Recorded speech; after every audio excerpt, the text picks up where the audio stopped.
It's Friday. It's 6 o'clock and you're watching Spark TV. This is the Weekly Fix.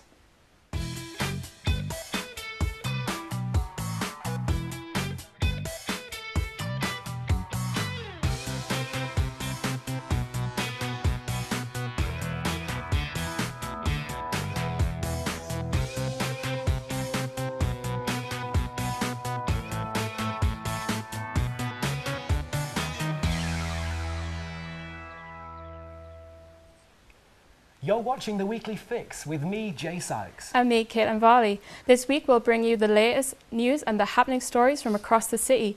We're broadcasting live online at sparksunderland.com. Coming up this week, the local elections took place last night and Sunderland was the first area to announce its result. Sam Willey from Spark News will be here to explain what the results mean. And a little bit later on, Lewis Hallam presents a report on Amsterdam and why it's such a popular travel destination for young people. But first, Stuart Birch has visited the Stadium of Light to find out a bit about SAFC Foundation and what the difference has made to the community of Sunderland. The 1973 FA Cup final victory over Leeds United, Niall Quinn on the Stadium of Light are all things you'd associate with Sunderland Football Club. But one of the club's biggest assets is the SAFC Foundation. The foundation was formed in 2001 and plays a vital role in the local community.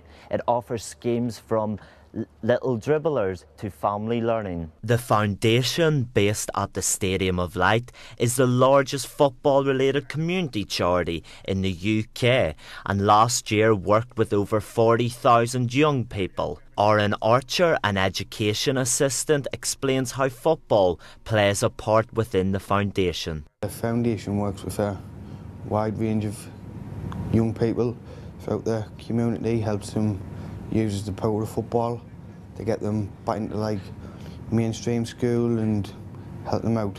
A lot of people in the community like football, so we can get round some issues people might have with power of football.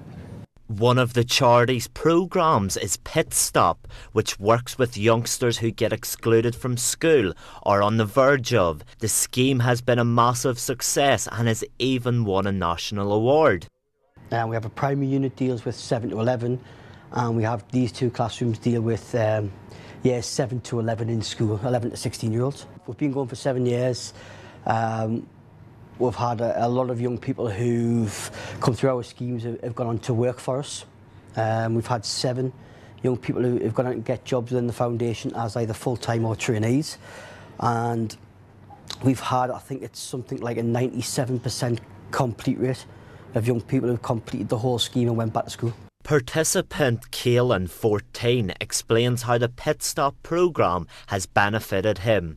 I've been here for about 4 weeks now and I'm here till September. Stopped us from getting in trouble and everything like that and settled us down. The Premier League season may be coming to an end, but that's not the case for the foundation, who will continue to serve the local community. I'm Stuart Birch, reporting for Spark TV.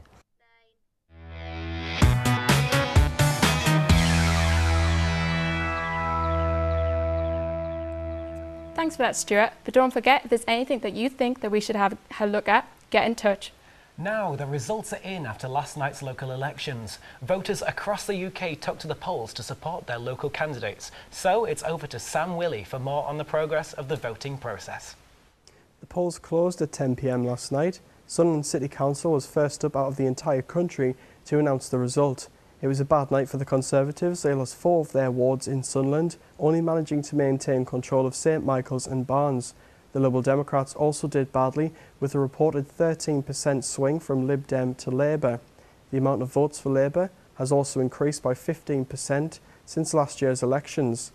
Labour took seats gained by the Tories in recent years in Washington South and Washington East and struck in what had become Conservative strongholds in St Peter's and St Chad's.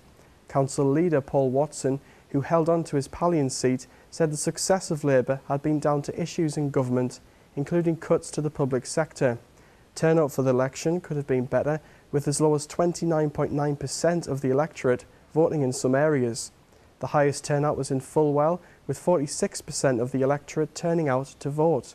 On a wider UK scale, The Lib Dems have lost seats in the Scottish Parliament and Welsh Assembly and conceded control of Bristol, Hull and Stockport councils. Lib Dem leader and Deputy Prime Minister Nick Clegg said the party must move on from the bad result despite calls for him to step down. As well as the local elections, the referendum on whether the UK should change from the first-past-the-post voting system to the alternative vote also took place. However, the result on whether it's a yes.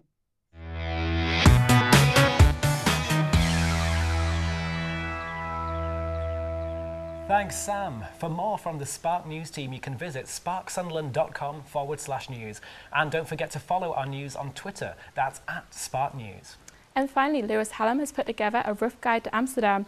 He's been taking in the culture, cheap accommodations, cheap travel, and some of the sights that you can see around Amsterdam. Here's what Lewis found out. North Shields is known for its link with Amsterdam. In almost 13 hours, you can get from Newcastle into the heart of Amsterdam. Most of the people that travel there go for a day, some go for 2. But what would happen if you wanted to make a holiday out of it? Well, me and my trusty camera team decided to find that out. We travel from North Shields using DFDS Seaways. The cost of the ticket being roughly £70 each. That's for a return. But luckily for us, that also includes your travel and accommodation. Unlucky for us, it doesn't really include food, drink or having any kind of fun. So our first night was a mixture of walking around and, well, eating fun-sized Twixers. The facilities on board are pretty good, including a cinema, shops, a casino, restaurants, and the main facility, the nightclub, to which we decided to start our adventure. Now, Amsterdam is well known in Newcastle with its link, but it's also known for the amount of people who go over for stag do's, parties, or just to get away for the weekend. We decided to speak to some of those people. We're going to Amsterdam because it's a hen night and we are going to have the party of our lives. But after 13 hours we were in Amsterdam and at our lovely hostel, the Flying Pig. The hostel itself is known for its backpackers and people who just want to stop by for a day on their way to another location. The facilities are standard with toilets, showers, a lounge area and a kitchen, but at €20 a night it's not a bad deal. After settling in we decided to take a canal trip around Amsterdam, seeing some of the major sites that the city has to offer, such as the Science Centre Nemo, which houses experiments and exhibitions inside its giant green hull on Oosterdok, and the Sea Palace, the largest floating Chinese restaurant in Europe, which came highly recommended by a lot of people. But the best thing that Amsterdam is known for is the architect. The oldest building in Amsterdam is the Oude Kerk, aka the Old Church, at the heart of Wallen, consecrated in 1306. The oldest wooden building was constructed around 1425, called Het Houtenhuis. It is one of the few examples of Gothic architecture in Amsterdam. But Amsterdam is also well known for its canal systems, created in the 17th century. These were developed when immigration was at a peak. A comprehensive plan was developed that was based on 4 concentric half-circle canals, with their ends emerging at the IG Bay, known as the Grachtengordel. But Amsterdam is known for many things, such as the red light district, the fashion, the use of drugs, famous sites such as Anne Frank's house, and many others. So we asked people, why did they come to Amsterdam? Well, you hear it's a good place for a vacation, a good place to come out and sort of escape your everyday life, and hang out, chill out, pretty much fun here. Whatever your reasons, Amsterdam is fantastic for a weekend away, a night out, or even just a few hours to relax and see the sights. We'll leave the decision up to you. This is Lewis Hallam, reporting for Spark News.